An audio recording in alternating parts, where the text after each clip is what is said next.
everybody. Welcome to this week's Quantum Alignment Show. And we're going to be talking about the mysterious mystical circuit. So we're going to have a lot of fun. This is something in human design that we don't talk about a lot. And, you know, my take on it is probably a little bit different than other people's take on it. So you're going to get the mystical circuit a la moi. I want to, before we get rolling, let you know that we are posting a link for you to click on so you have slides to look at, or you can follow along if you want to take notes.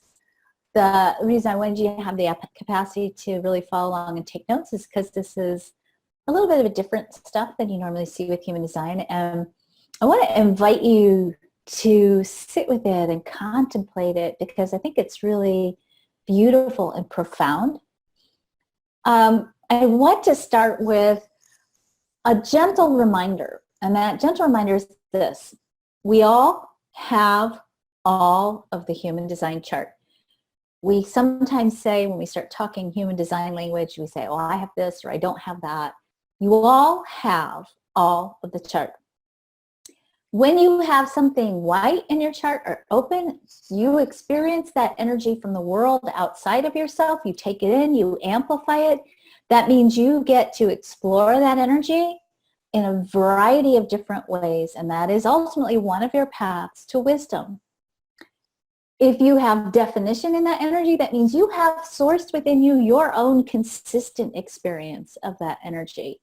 And let me just remind you that even though your experience of that energy is internally sourced and consistent, you still can grow and learn around that theme. So if you are feeling like, oh, I have something colored in my chart and I don't really like the way that I work with it, you're not stuck there. You always have the opportunity for growth and expansion.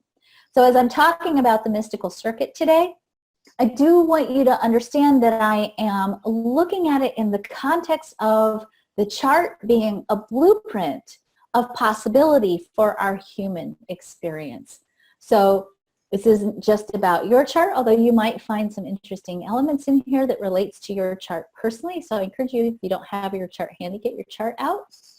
And it's also about all of our experience. We are designed to be awakened, and to a certain degree, we are designed to speak to the identities that we craft for ourselves consciously and deliberately, and that an aspect of our definition of who we are, and consequently the direction that we take our life, comes not only from our own experience, our own awareness, our own conditioning, our own understanding, but also from our connection to spirit as source. And that by design, we are designed to recognize and be in the flow, or a deep connection, an inextricably intertwined connection between the life story we're living, your chart, and source. We are spiritual beings by design. And that's, I think, a highly comforting piece of information.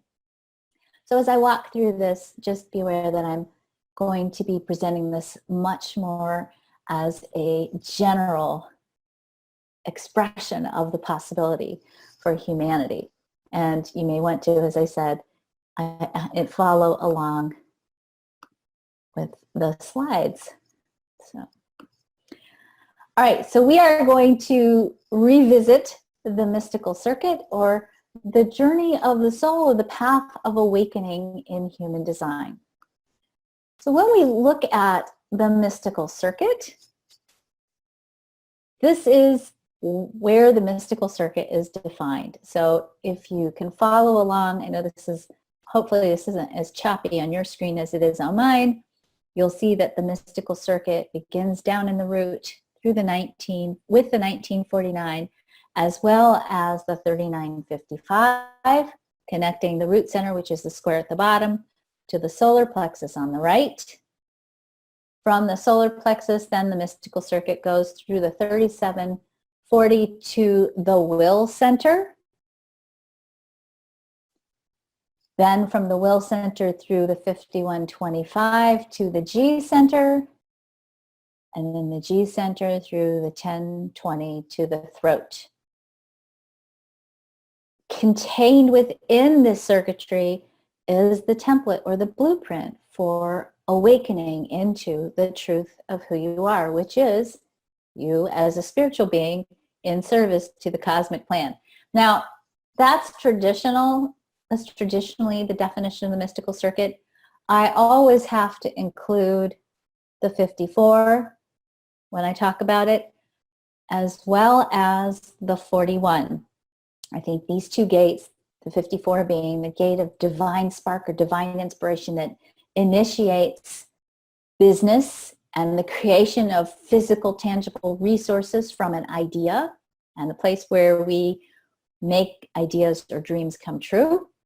And the 41, which is actually where the human design year starts. We always start the human design year every January around January 20th, 21st.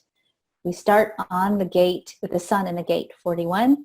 The gate 41 is the gate of fantasy, and it's that spark of imagination that we receive in interaction with the world. So we see things, we experience things, and we think in response to our experience, oh, hey, what else can I build?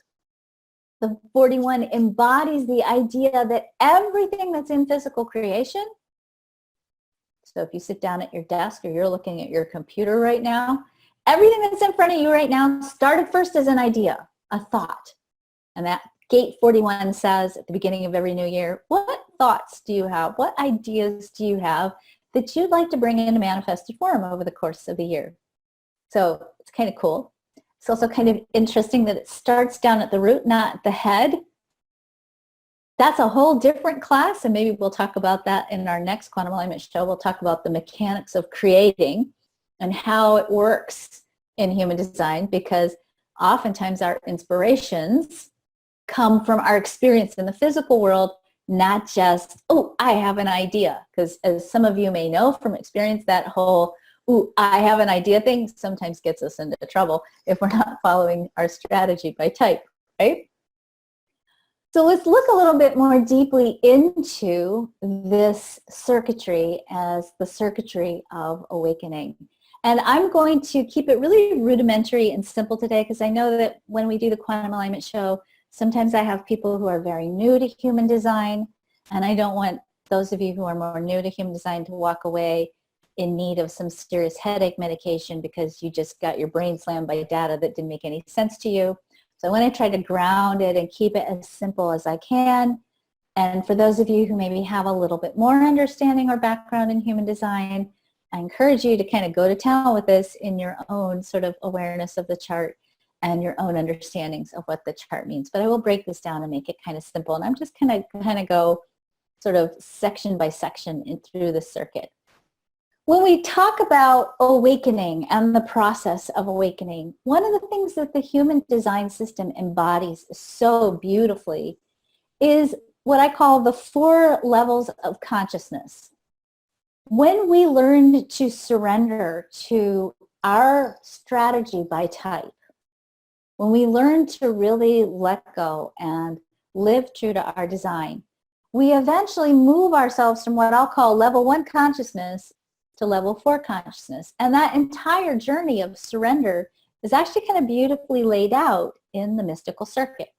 But to sort of set the tone for where we're going with understanding the journey that we take along the mystical circuit, I want to just talk about what I call the 4 levels of consciousness, and how sometimes when we are at various different levels in our evolution, we sometimes either bump up against ourselves or bump up against our design or bump up against the universe and struggle and wrestle a little bit until we can let go and surrender. Now, I just have to add a little caveat here. I have never in my life, and I'm getting older, on Monday I'm going to be 53, I think. I have never in my life met somebody who lives at level 4 consciousness all the time. Okay? As a human being, it is normal for you to bop back and forth between these different levels of consciousness, no matter how many years you've meditated, no matter how much crystal water you drink, no matter how many times you do intentions under the new moon or the full moon or whatever. We all are experiencing this push me, pull you cosmic evolution process, and sometimes we really nail it and get it right, and sometimes we are down at level 1 going wah, wah, wah. And if that's your experience in life, that means you're doing it right, okay? It's okay. There's no end goal here. Evolution is a spiral, and even when we go through the circuitry, it's spiral in nature. We get to the top and we define who we are. We go back down to the bottom and we create something new, something bigger, something better. And every time we go around a path of evolution, you get an opportunity to explore the levels of consciousness. You also get the opportunity to explore places where, even built into your own chart, you may have conundrums in your chart, places where you by design are designed to push against yourself as part of your learning process, as part of your soul's growth. And as you continue to go around that cycle and push against yourself, you deepen your understanding and you deepen your expression of consciousness. So level 1 consciousness says, I am a victim of reality. We all have lived this one before. Sometimes we live it several times on a daily basis. And again, if that's you, it's normal. So sometimes when we're in level 1 consciousness, we feel like we don't have any control over what's happening to us. We don't have any power to change the situation we're in. And it creates confusion sometimes, or victim consciousness, and causes us oftentimes to question our value or our love-worthiness. In level 2, you watch the movie The Secret, right? And you realize, oh, my thoughts create my reality. I create my own reality. And there is a lot of power and a lot of truth in that consciousness. You create your own reality. Your thoughts trigger photon storms in your brain. Those photon storms trigger the production of neurotransmitters. The production of neurotransmitters triggers an emotional response. That emotional response in turn stimulates your heart coherence and magnetic resonance field of your heart, which we in human design call the magnetic monopole. And you in turn attract into your reality things that match your thoughts. Your thoughts are very powerful. And one of the beautiful things about human design is it answers the question, who is the I that's creating my reality, right? You gotta know who you are if you're gonna create your reality, because you wanna make sure that who you're being is gonna reflect the reality you wanna be living in. So it's a really powerful step in leveling up your consciousness, right? You have control over your experience of reality. In level 3, we start to understand that our destinies are interconnected, and that when you are driving through a traffic light and you're hoping for a green light, you're creating a green light with your consciousness, there might be somebody else doing the same thing coming at the opposite direction. And that sometimes you get the green light and sometimes they get the green light. And that when we are creating a reality together, that we have to understand not only who we are, but who you are, you individually. We also understand who we are, and learn how to work together in community as collaborative, co-creative beings consciously. We're already doing it unconsciously, but to do it consciously to not only change the experience of our own personal reality, but to begin to change the experience of our collective reality.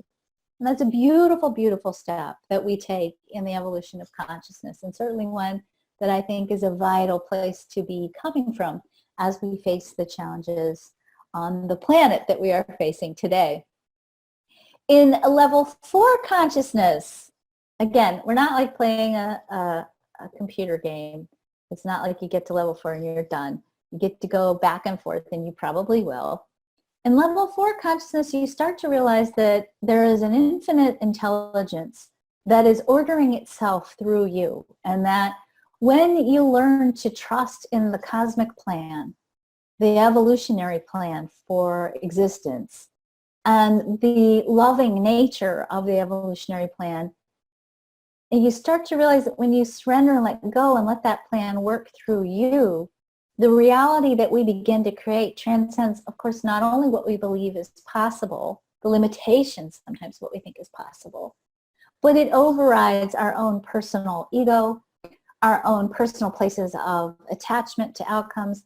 It overrides our programming, our conditioning, even our genetic code to work through us to create something bigger than we could imagine creating on our own, which to me is really the beauty of understanding the nature of strategy, that each one of you by design, by type, has your own unique human design strategy. And that your strategy, when you learn to surrender to it and trust it and work with it and play with it, becomes the interface for your individual story, your individual life with the cosmic plan. And that when you let go and you allow the cosmic plan to create through you, you then serve not only your own reality and your neighbor's reality, but you actually begin to take your place in the unfolding of the story of the evolution of humanity. So let's break these down. Let's break these little gates and channels down, and let's talk a little bit about what do each of these gates and channels mean in the context of this cycle of learning to surrender to the flow of the bigger cosmic plan through you. So let's start first with the gate 54. So the gate 54, you may have remembered last week if you listened in when I was here with Michelle Van de Pest and we were talking about business. You may remember that the gate 54 is part of the business circuit in the human design chart. And I love that the business circuit actually starts with the 54 because to me, what this is really telling us is that the creation of business, and business has the purpose of transforming pain into something of value.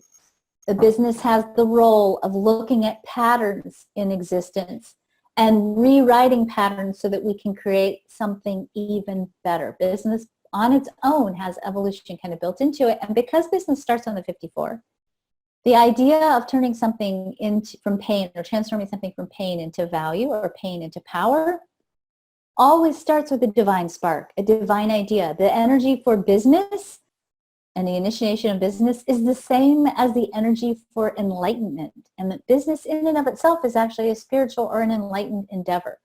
So what we see from this gate is that business comes from divine inspiration, and that ambition, real ambition, not ambition for the sake of ego, but ambition for the sake of what's the biggest, greatest thing I can create for the sake of exploring the creative process. That question becomes the answer to divine inspiration and ambition. We learn that fulfillment comes in the creative process from letting go. That 54, look at it way, way down at the bottom of the chart here, is projected energy, meaning it's energy that has to be recognized. And that recognition, because this energy flows through the spleen, doesn't happen until the timing is right. So there's a certain amount of humility in business that says no matter how freaking awesome your idea is, and I know many of you have really brilliant business ideas, that idea won't come to fruition until the timing is right. And that for us to serve a divine spark or divine ideal, we have to surrender to the idea that the timing isn't dictated by us. We have to follow the timing. In fact, that's one of the parts of moving into level 4. You're not in charge of time as much as we wish we were, right? So letting go and trusting in the timing creates a greater level of success because you sustain your energy when you're not fighting time. So the mantra for this, or the affirmation for this might be, when I surrender, my ambition is divine ambition. And I allow the fulfillment of divinity through me as its agent. That's my business mantra. The second gate that we're going to explore, again, these are the ones that I added to the circuit because I think they're really important and very powerful, is the gate 41. Gate 41 is, as I said, the gate of fantasy. That fantasy is the divine spark. Again, there's divine spark here, and it comes from going out into the world, experiencing the world, and getting an idea based on what you experience in the world. This isn't, oh, I have an idea. This is, oh, let me interact with the third dimensional world. Let me be here on this earthly plane and really interact and experience the world. And in response, I'm saying response not in the generator way, but in the regular English way, in response to what I'm experiencing out in the world, let me pay attention to my ideas, my thoughts, my inspirations. Let me explore through my questioning what else is possible in the human experience. So this 41 asks the question, what else is possible? I have this really great computer here. It does amazing things. What else can it do? Right? That's the exploration we go on. And then as soon as we begin to ask that question, we move into imagination, right? You start to imagine, well, it could do this, or it could do that, or it could do this. This is where oftentimes our creative ideas come first in the form of fantasy or even fiction, literally. Science fiction, for example. If you go back and you read old science fiction novels, like from, like maybe science fiction stories or Ray Bradbury, right? Or even George Orwell. I don't particularly like that some of that stuff's true, but it is. You read, these old science fiction stories, even Gene Roddenberry in Star Trek. A lot of this stuff is starting to come true, right? Those sparks of ideas, those fantasies, that imagination shows up early. I know, Cindy, you're going to jump out on that, aren't you? Oh, well, I live long and prosper. But there was a Paige had in the Zoom room had a question, and I think it came Yes. up. What's the difference between timing and action? She was waiting to respond. So how do you, especially when you were going with the divine timing? When the timing is right, you will get something to act upon based on your strategy. So let me break it down into the 5 types. If the timing is right, let's say you have a business idea, or you have a fantasy, something you're wanting in your life. And while you're waiting, you're calibrating your energy, you're visualizing it, you're imagining it, you're joyfully anticipating having the experience at some point in your life. You're not freaking out about it, you're not worrying about it, you're not stressing about it, you're surrendering, right? So you're relaxed and you're playing with the idea and you're enjoying it in imagination. While you're laying that energetic foundation for that opportunity or that experience, the cosmos, the quantum field is going, okay, let's bring this down into this reality here. When it collapses or it manifests in your reality, when the timing manifests in your reality, you're a manifester, you're going to have that inner sense, whatever it is for you as a manifester, and it's a little bit different for every manifester based on their chart. You'll have that inner sense that, okay, the timing is now right, I can get in my creative flow and go do it. If you're a generator or a manifesting generator, you'll get something to respond to. It'll show up correctly for you according to your type. If you're a projector, you'll get an invitation or a recognition of some kind. And if you're a reflector, you'll still have to wait out your 28 days, but you'll know that you're getting to the end of that waiting cycle and you're about to feel the readiness of the timing for you to take action. I hope that answers that for you, Paige. So the mantra here for the 41, or the affirmation for the 41, is, my ideas and inspirations are the sparks that initiate creative expression. I trust in timing and await for the fulfillment, never wavering in my focus. The next little bit that we're going to look at is the channel 1949. This is in traditional design called the channel of love and marriage. This is the place where intimacy happens in the chart, where we, through our connection to each other, create bonds and create connections. Well, obviously, if we have connections, we have connections. So it's also the place where we are connected energetically to the mammalian kingdom. The 19 is part of the chart that all mammals have. Humans are the only ones who have the 49. And so in the past, in our old designs, we're emerging into a different design now, but we needed to eat meat to stay grounded. Eating meat kept us in our third dimensional experience. It kept us grounded on the earth energy.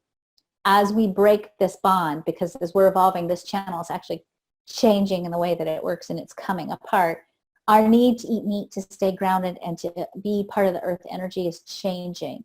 So if you have felt an urge in the last few years to stop eating meat or to move to a plant-based diet, that's probably because you're experiencing certain elements of this evolutionary shift that we're in the midst of.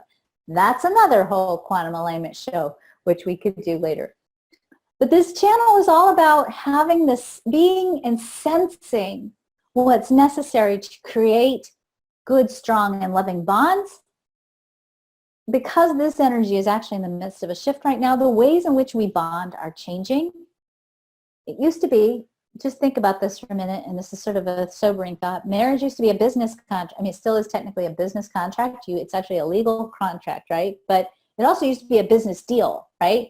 You give me 6 goats, I give you my daughter. If we have a war, fingers crossed, we'll be on the same side, right? It was a business agreement that kept peace, that helped resources get spread around, and you know, women were basically commodities that you gave away in exchange for goods, right? Now that this energy has changed, we now have more power to choose. We also can see where intimacy and becoming more connected to each other is part of awakening. And our relationships help define who we are, and our relationships also become the stimulus for our personal growth and expansion. It also shows us again that we are connected to the natural world, that we cannot evolve into awakening. We cannot be awakened, and not also in conjunction with that be a part of the natural world.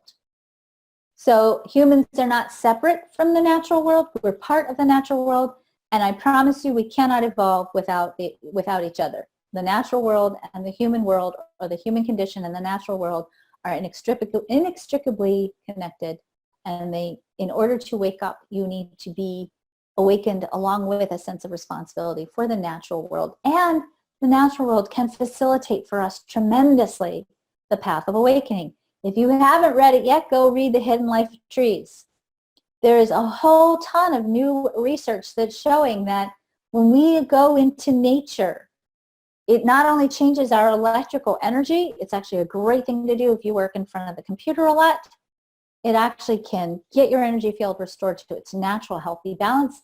Being in nature actually decreases our cortisol, our stress response. It increases dopamine and serotonin. We feel better. We become more creative. Our capacity to think beyond our limited conditioning and our capacity to be reactive decreases in nature. And nature brings us the opportunity for expansion of not only our health and wellness and creativity, but also our spiritual powers. The channel 5539 is an incredibly important channel in the mystical circuit, and it's an incredibly important channel that we're all playing with right now in a big, big way as we evolve and shift as humans. This channel becomes the driving channel as part of the creative process in what I will call the quantum human, the emerging quantum human, or the new human. The human design chart is actually literally in the midst of a big evolution, meaning the chart itself is changing. And we've gone through this experience before. Around the late 1700s, the chart already went through a big evolutionary change. The heart chakra split into the G center and the will center. The solar plexus chakra split into the spleen and the emotional solar plexus. We saw with that big evolutionary change in the late 1700s, the emergence of the scientific revolution, the age of enlightenment. It heralded the beginning of a giant creative surge in our understanding of the world. And as we go through this next phase in evolution, which is supposed to happen in 2027, but evolution doesn't happen like, bam, done, you're evolved in this moment. Evolution is a process, a spectrum, and we've been evolving for a long time, hundreds and hundreds of years, but we're coming to a culminating point, an opening. And in this evolution that we're experiencing, as we go through it, we will emerge, I believe, on the other side, on the cusp of the beginning of a brand new, very, very power creative era, not error, era. And that creative era is rooted very strongly in the energy of this channel. The energy of this channel teaches us that when we trust in spirit as source, there's sufficiency here. When we trust in spirit as source, we have everything we need. And that for us to get aligned with source, we have to manage and consciously maintain a specific emotional vibration. So all of the stuff we've been doing in the last 15 or 20 years in personal growth and development, or even in more in the woo-woo circles, from the movie The Secret to, if any of you are familiar with Esther Hicks, Abraham Hicks material, all of the stuff we've been talking about manifesting and emotional well-being and emotional vibrations and vibrational frequencies. I mean, we've actually been talking about this quite significantly since the 1920s with the emergence of quantum science on the field. Obviously, there are many gifted, enlightened people who were teaching this way before the 1920s, but we're certainly reaching this critical mass with this new understanding. And what we're learning is that when we use our emotional energy as our creative power, and I talked about that a couple of months ago on the Quantum Alignment Show, when we use our emotional energy as our creative power and we use our emotional energy to calibrate our heart center, which is where the law of attraction lives in human design, then we also can move into an understanding or an awareness of, when I hold a certain quality of energy, a certain frequency of emotional energy, I can stay aligned with the understanding that I will get and have everything I need. I used to use the word abundance. I don't use that word as much anymore. I like to use the word sufficiency because I think abundance is a word that we've gotten confused about. Sufficiency means you have everything you need. You want for nothing. And when we stay aligned with source or spirit, we keep our emotional energy, the quality of our vibration, we tend to it, we cultivate it, we consciously work with it, we keep ourselves in a state of emotional alignment with sufficiency. And here we learn in this channel that awareness of spirit is the true and only source of sufficiency, and that when you understand that you are enough and that you have enough and the world is enough, then you can trust. And when you trust, then you can take leaps of faith and create beyond what you think yourself can do. You can create the seemingly impossible, and you can know that you are fully supported. This is that place where we learn to take leaps of faith. And as we continue to grow and really deepen our understanding of quantum creativity, which is actually what my new book is about, which will hopefully be published in the spring, that quantum creativity is that ability to tap into this emotional frequency of energy and deliberately harness it for the sake of creating a life that is the reflection of your trust in spirit, your reflection of your own sense of value of who you are, and is a reflection of the value of who each and every one of us is individually and collectively. The next channel that we're going to look at is the channel 4037. In traditional human design, this is the channel that is the channel of bargains. This is the place where we carry the energy for making legal contracts and bonds. So this is the place where we have the energy for marriage is a good example. You know, the contract of marriage is here. Any contract we make, though, about I'll do this, you give me this, I'll give you that. This is where we make those kinds of agreements. The purpose of those agreements is to create resources, to create value.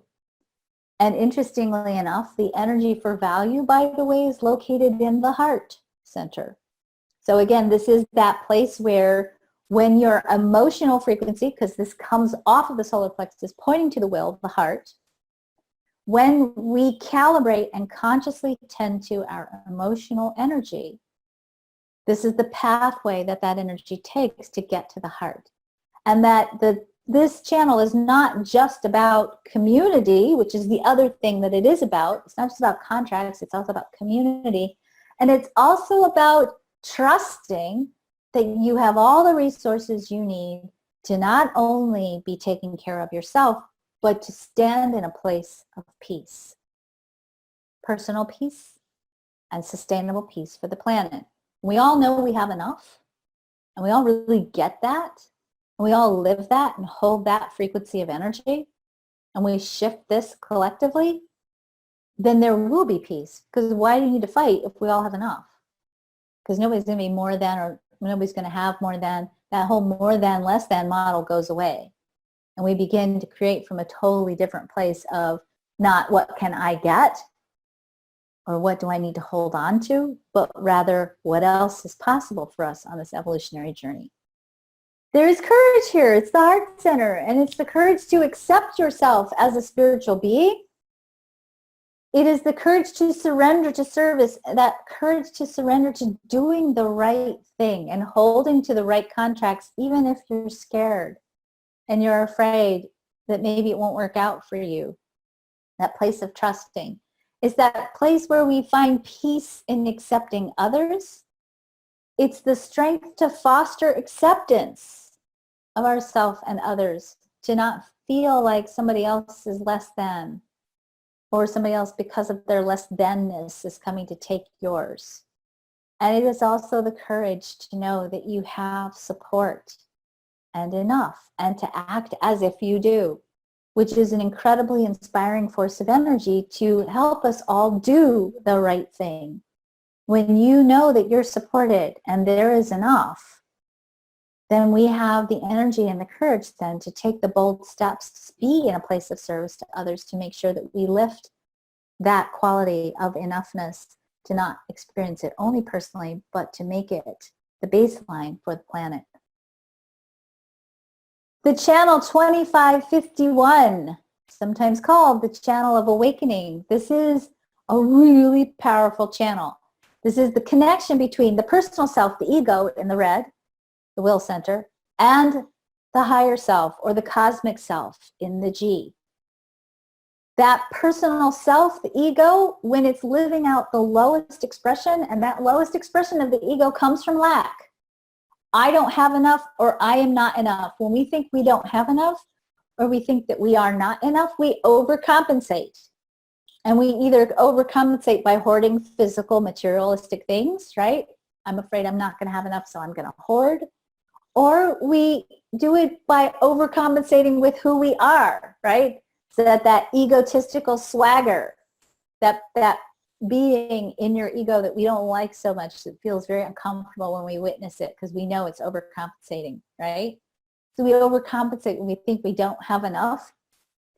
When we look at this channel, traditionally in human design, this channel is called the channel of awakening because it is the place where the ego dies to the bigger self, to the cosmic self.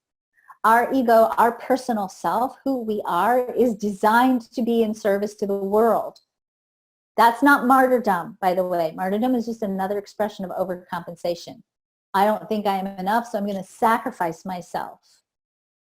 That's not where we're at anymore. The age of martyrdom is over. So please, if you're martyring yourself, cut it out. Okay, you deserve better than that. It is that place, though, where the personal self dies for the sake of being a part of something bigger than yourself personally. And when you recognize the value of who you are and that who you are holds such a unique place in the cosmic plan that if you didn't exist, the cosmic plan would change. And you understand that value to such a degree that you're willing to serve yourself, take care of yourself, nurture yourself, love yourself, rest. And know that rest and nurturing yourself is vital because it's in that place of restoration that you get reconnected to all the resources you need to continue to serve your place in the cosmic plan in a way that's important. When you get that, then you get to harness this energy in a very powerful way. But there's depth in this channel. When you don't surrender your personal self to a place of service to the greater plan, then this channel serves sort of as a cosmic cattle prod. This channel has shock in here. It's shock that causes us to die to our personal selves for something greater. And so if you get out of alignment, we're actually designed to, if we get out of alignment, to be shocked back into the truth of who we are. So for many of us, sometimes our spiritual awakening or the journey of the awakening of our soul comes from some kind of shocking experience. Maybe you've had an accident, or something happened unexpected in your relationships, or some, shocking event, a health challenge sometimes, became the stimulus, the catalyst for you to awaken to your higher purpose, right? Sometimes that happens, there's so many different ways that happens, but I know you guys know what I'm talking about.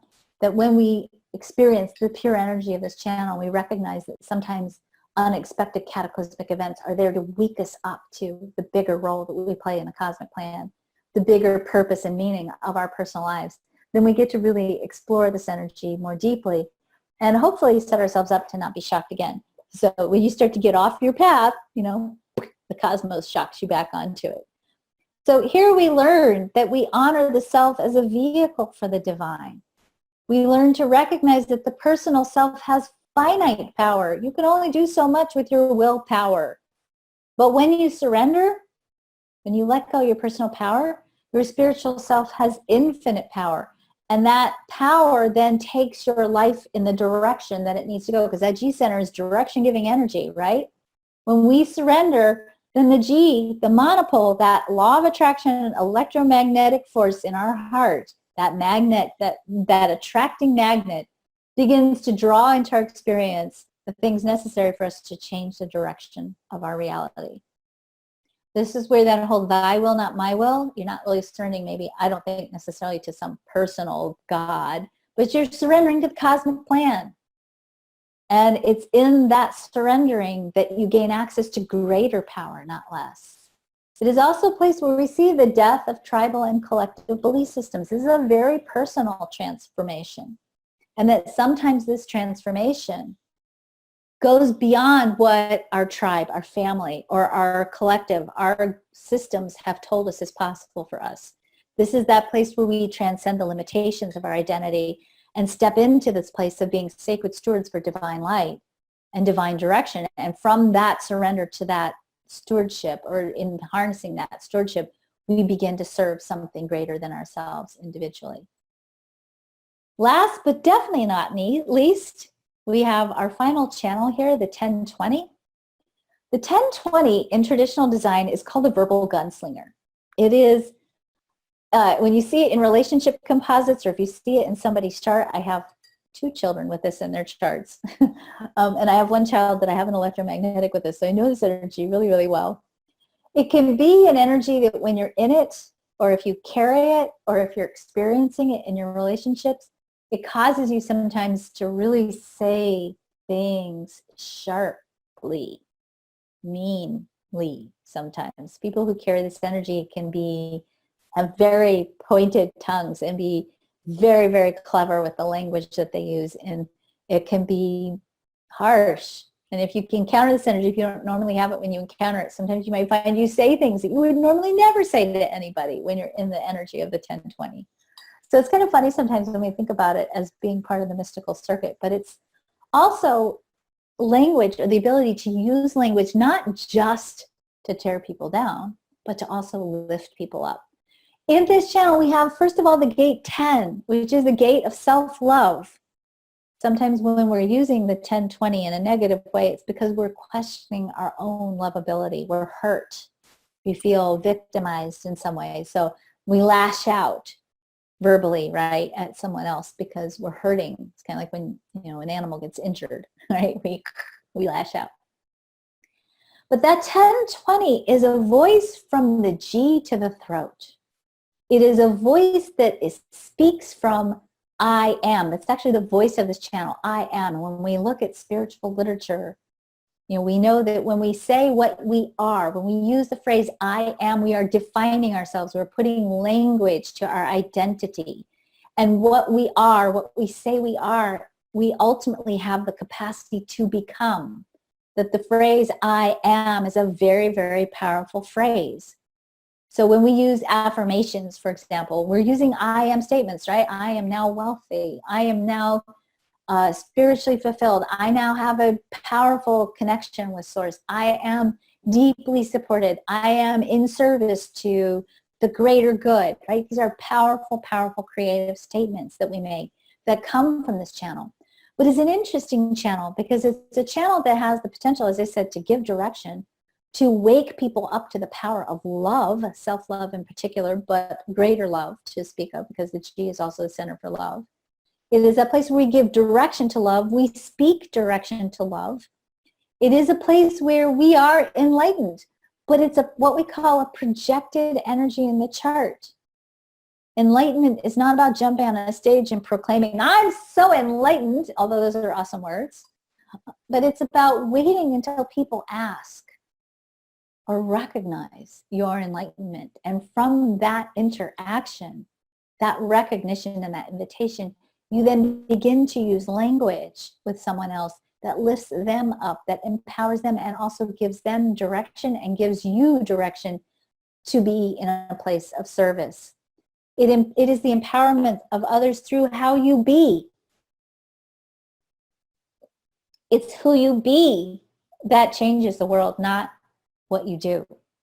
And that the process of awakening is about becoming more of who you are rather than doing more.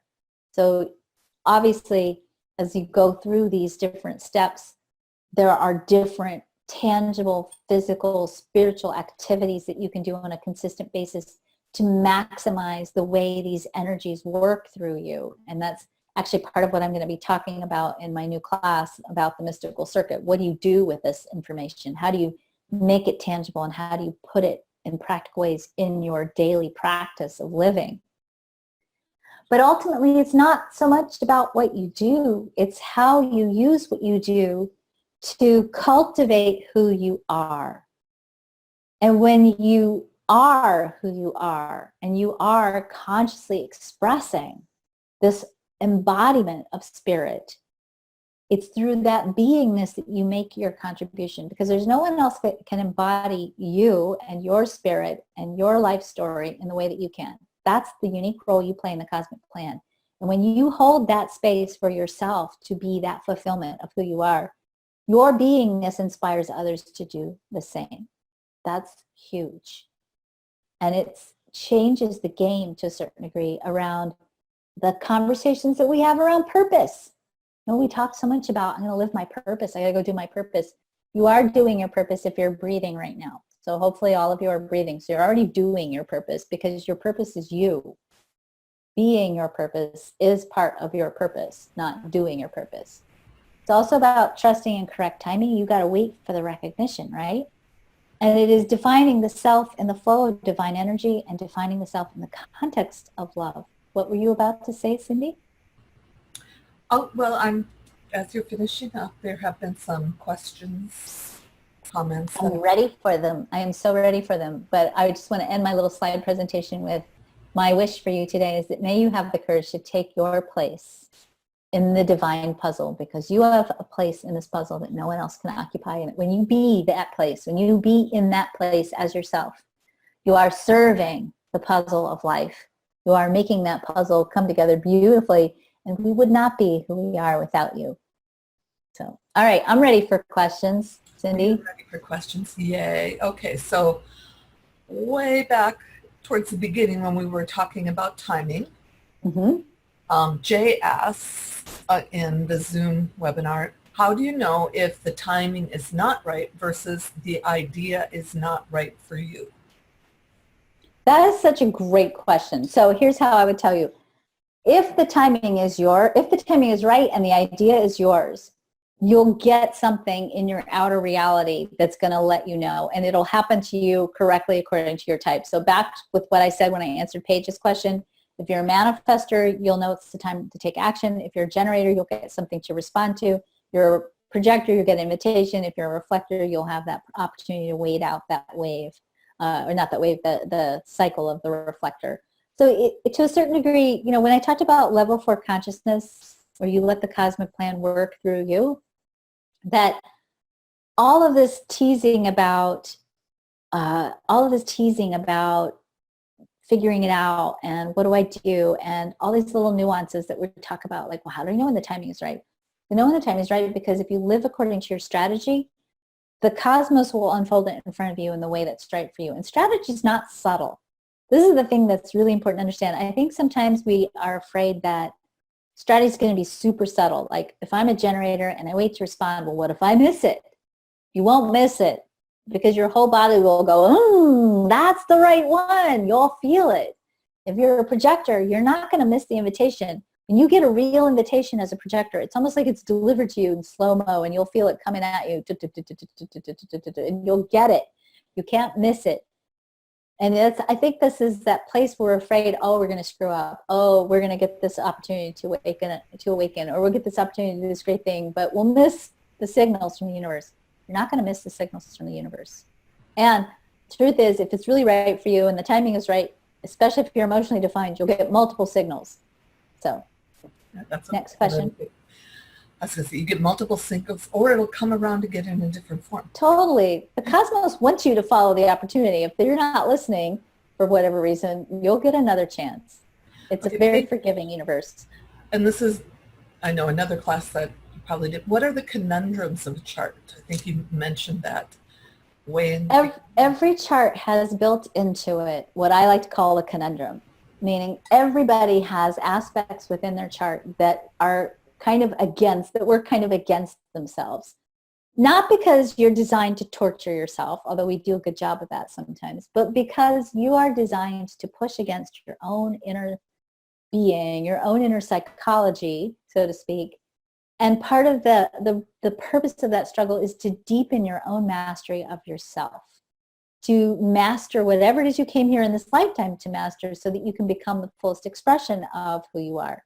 Those places of struggle, those places of conundrums, are places where we have opportunities for great growth when we understand that, oh, I'm not screwed up or broken, but that instead I have a purpose, and part of my purpose is figuring out those places where I have hiccups in my own momentum, and when I can really go, oh, here comes that issue again, whatever it might be.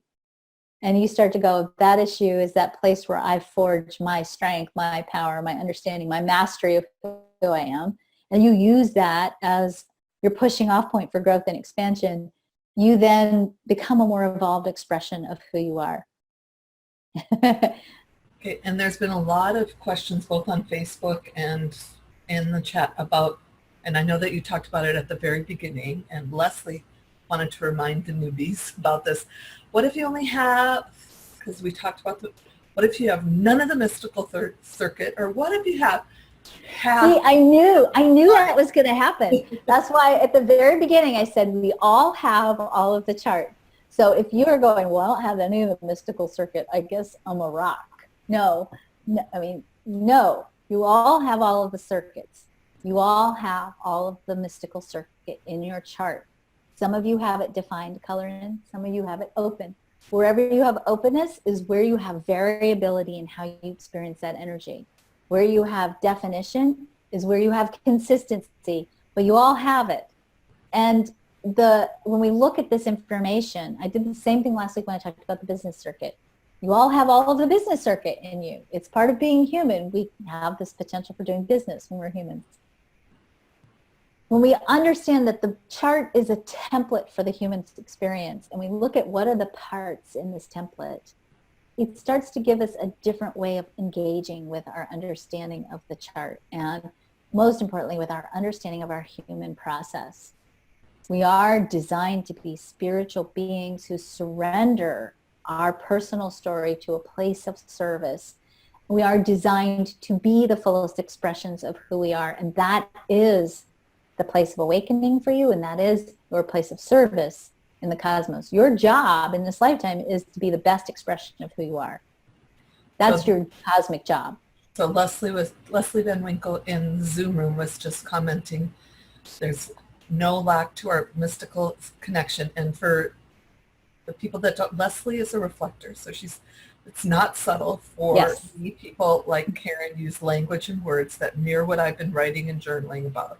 So this is like a confirmation for me, a reflector that I'm reflecting what is flying through the quantum field.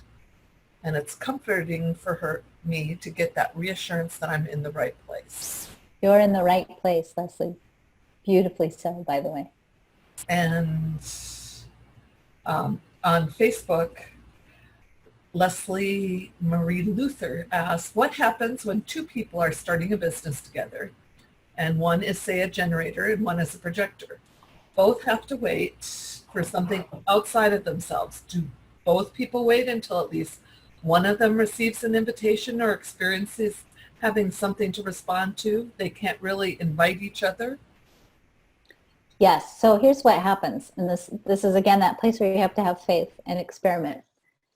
I think we're so afraid that, okay, I'll have this idea and then I'll wait and nothing will happen.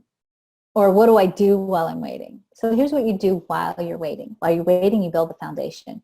You do all those things that you can do that don't rely on other people. Like you can build a website without waiting. You can write sales copy without waiting. You can create courses without waiting, or you can create a product without waiting. There are all kinds of things you can do while you're waiting to set the tone for the next step. First of all, I just want to lovingly and gently remind you, you will never not get another opportunity to respond to something. You'll get some sense that timing is happening. So don't be afraid about waiting. Sometimes we're afraid, oh, if I wait, nothing will happen. If you wait and nothing happens, what that really means is not so much necessarily that the timing was off. It might also mean that your energy is not ready yet. And that might mean that you're building something from a place of lack. Maybe you're trying to build a business because you hate your job and you're burned out and you want to get out of your job and you can't figure out how to get out of your job. So instead of waiting for something else to show up, you decide to build your own business. It's not impossible to make a living that way. It's not impossible to create a successful business that way, but it's going to be really tricky. You can't build a business if your energy is not in a good place. So if something really feels like it's not happening, always go back and ask yourself, do I have the energy for this? Especially if you're a projector, by the way. And if you go to my YouTube channel, I actually did a whole 1-hour presentation on the secret reason why businesses fail. And I talk a lot about energy. But I definitely would say, do build the foundation. When your foundation is ready, something will happen. And probably the generator will be the one that gets something to respond to, and then the projector can manage the process as the generator unfolds the work. Hopefully that makes sense. That's another really important quantum alignment show. We should revisit and do that again soon. Yes. Or you also have the matrix world. Yes, if you really want to get in on business and study, really get some serious support for how do you know when the timing is right and what do you need to do to be ready for when the timing is right. Last week, Michelle Vanapass was with me. If you want to watch the show from last week, we have a virtual online collaborative co-working space that we've created called the Matrix Makerspace. And we actually have very limited openings. We're doing a very small founding member opening launch right now. And actually, if you put, I'll go get the right link and I'll put it on here after we're done just to make sure I've got the right link. Technically, if you're not on the waiting list, you can't subscribe to join, but the registration actually closes Sunday. So you could get on the waiting list today and then get an invitation to join. It's $37 a month, and we have online coaching. You can log on at any time. You can come co-work with others. You can get technical support and get information about Facebook marketing, all that other stuff. All of that technical 3D stuff is there, plus, of course, human design and other pieces too. But I don't want to go too far into that. That's what's up for you today, though. If you're interested and curious about that, I'll post the link below. And they can always watch last week's one. Please watch last week's show. If you're in business, watch last week's show. So definitely watch last week's show. There was we're coming right up on the hour. And yeah, we are. That says, what's the difference between the mystical circuit and the angelic circuit? The angelic circuit is very different. The angelic circuit is actually something that was created by Eleanor Haspel-Portner of Unified Life Sciences. And this was based on her interpretation of different people's stories with angelic encounters. And she went through and interpreted their encounters and some of the timing pieces and constructed this entirely different circuit that she says is the design of angels and the design of people who are highly intuitive often have large parts of the circuit. And intuitive beyond just being sensitive, but like people who know stuff. And basically what her bottom line is, we're designed to interface with angels. There is an angelic realm, but that angelic realm is a key part of our human guidance system. And if you are interested in learning more about that, I do encourage you to go visit Eleanor's page, which I think is noblelifesciences.org. And not sure, but if that's not the right website, and Cindy, you might be able to go find it, look up Dr. Eleanor Haspel-Portner and human design. She did some very, very interesting esoteric stuff that's very cool. So, but it's not the same as the mystical circuit. It's very different. So, all right, I got to scoot because I'm in the middle of teaching an all-day training about the quantum alignment system. Did you want to mention? Yes, I do want to let you know that starting in the beginning of September, I'm going to be teaching a brand new course, which is a course I've never taught before, about the mystical circuit. It's going to have 10 videos, so they're short videos. I'm just going to give you a little bit of snippet every day so you don't get so your brains won't fry. But every day we're going to be looking at a different aspect in the circuit. And with that aspect in the circuit, I'm going to invite you to go back to your chart, look at how do you experience that particular aspect in your own chart. We're going to look at practices and principles that you can incorporate in your daily life to help you live out the highest element of that part of the mystical circuit.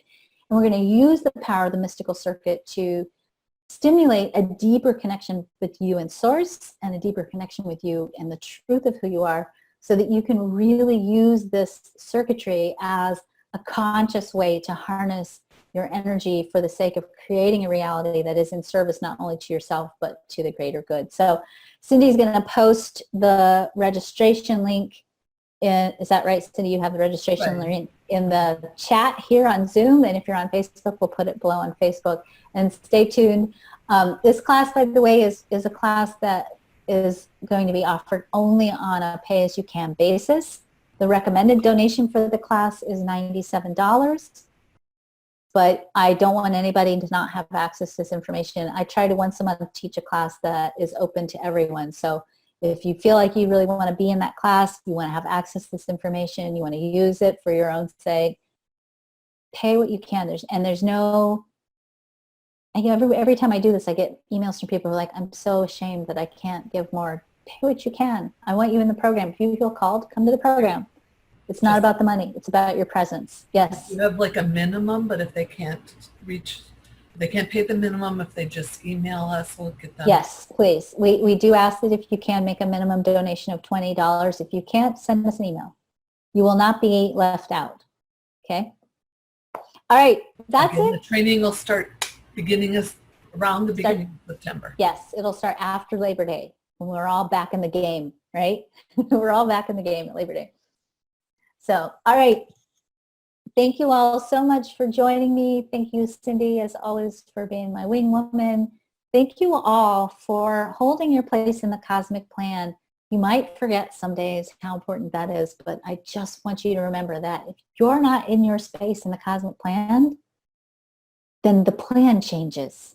That's how important you are. We are who we are because you are who you are. When you're not there, when you're not doing you, you're trying to be someone else, it affects all of us. So be yourselves, because we need you and you need you. So bye. Thank you. Have a great weekend.